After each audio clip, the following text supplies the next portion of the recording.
Hello, my name is Joe Pera. I'm here with John, who made a deal with me, which said that if I read a chapter from one of his favorite books, he would make hot cocoa and toast over the open fire. It's a pretty good deal to me. So I haven't read this before, but it's chapter 17. How I got in trouble riding in a canoe.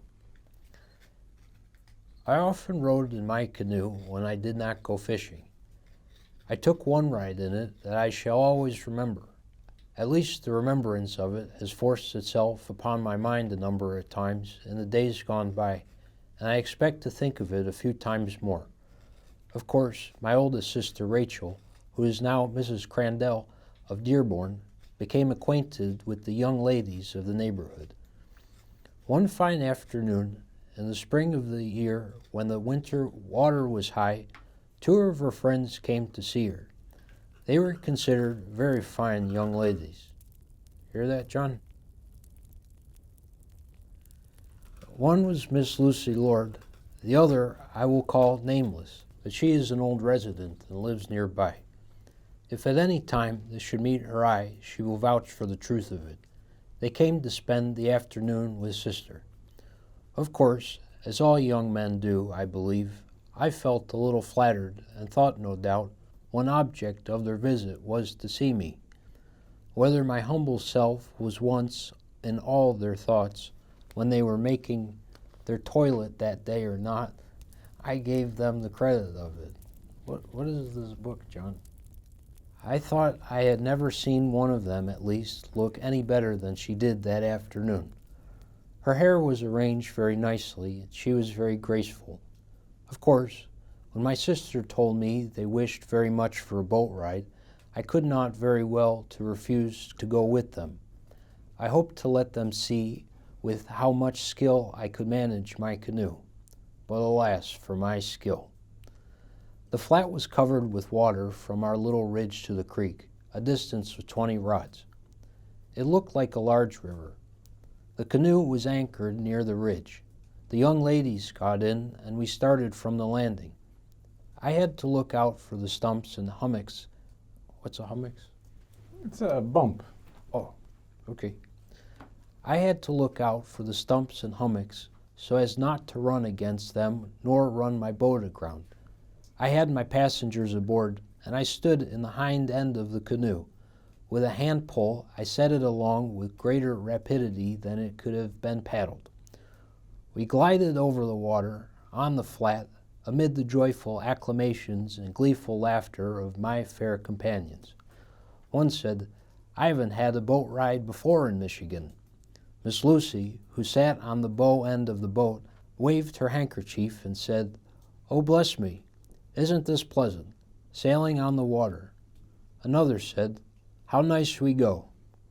Of course, I propelled along with considerable speed. I thought I had one of the nicest, prettiest, and most intelligent load of passengers that had ever been in my canoe or on that water, and I would give them a nice ride. At least we got round as far as the creek. There the water ran more swiftly than it did on the flat.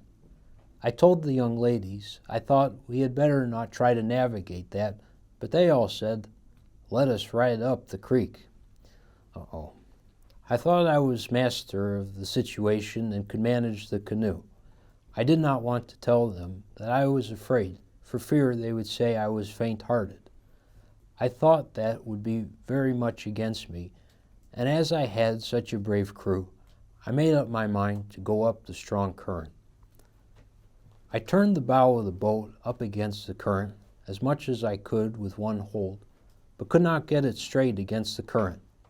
It shot against its length or more, and then I moved my hand pole to get a new hold. Now we were over the creek, and the water being 4 or 5 feet deep, it was impossible for me to get my pole down to the bottom again in time to save us. While I was trying to do that, the current being stronger than I supposed, turned the boat sideways. I saw that we were gone for it. The girls sprang to one side of the boat, and down we went, at one plunge, all together, into the water. My craft was foundered, filled with water, and went down, stream at least. Miss Lucy Lord was the heroine of the occasion. Luckily, she saved herself by jumping, though she got very wet. She got onto a little hummock on the bank and was on terra firma. Good thing I asked what hummock meant. Do they use that word a lot?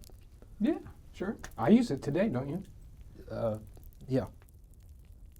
I exerted myself to save the rest of the crew. The nameless girl's head came in sight about the same time my own did. "Halloo," she said. "Lord have mercy. Lord help." Miss Lucy held out her hand and said, "Come here and Lord will help you." I helped her and my sister to the bank as quickly as possible. I had to be very lively in securing the white pocket handkerchief that had been our flag while sailing. After they got fairly out, they started like 3 deer, as 3 deers they were, D-E-A-R-S, good pun, for the house, each one for herself. The way they made 3 wakes through that water was something new to me. I had never seen the like of that before. Miss Lucy went ahead full of life. They went through the water from 1 to 2 feet deep all the way to the ridge. There were father, mother, and all the rest to witness their safe arrival on the shore and join them in their merry, though I think sad laugh.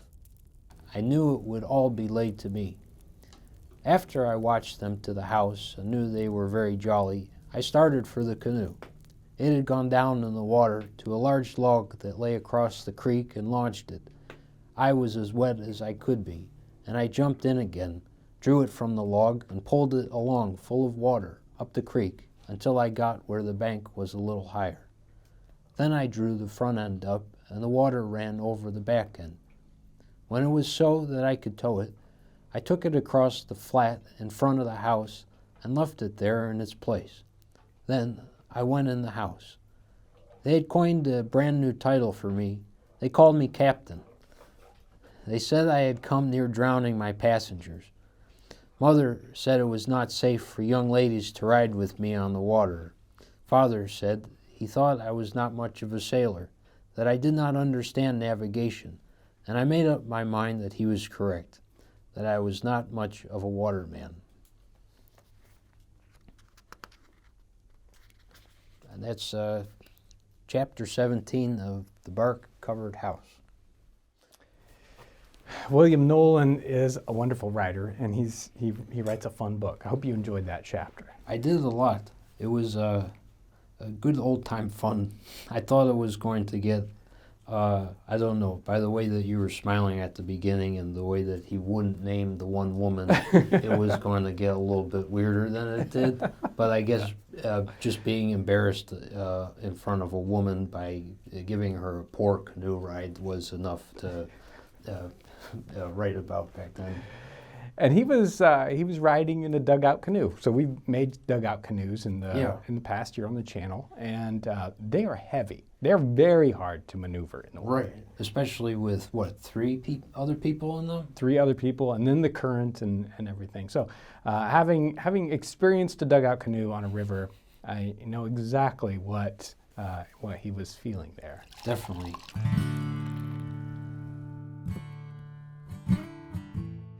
Well, here, Joe. Thanks for reading. There's your hot chocolate. Of course. Hope you enjoy that. Yeah, I'm sure I will. And here we go. You know, I think the best way to deal with toast and hot chocolate is to dip it. I've never seen that before. Oh, yeah.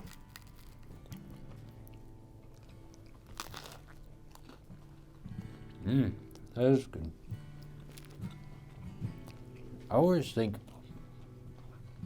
one of the most underrated foods is bread and butter. Bread and butter, and if you ask me, you put cheese on it. Oh, yeah. The first thing we cooked in the cabin was toasted cheese, which is, kind of cheese on toast, and it's so very, very good. You really can't beat the combo.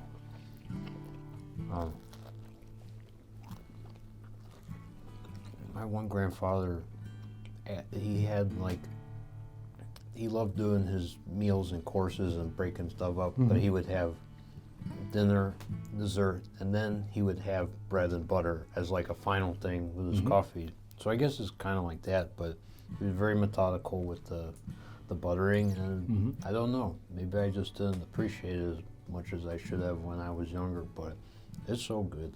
The simple things.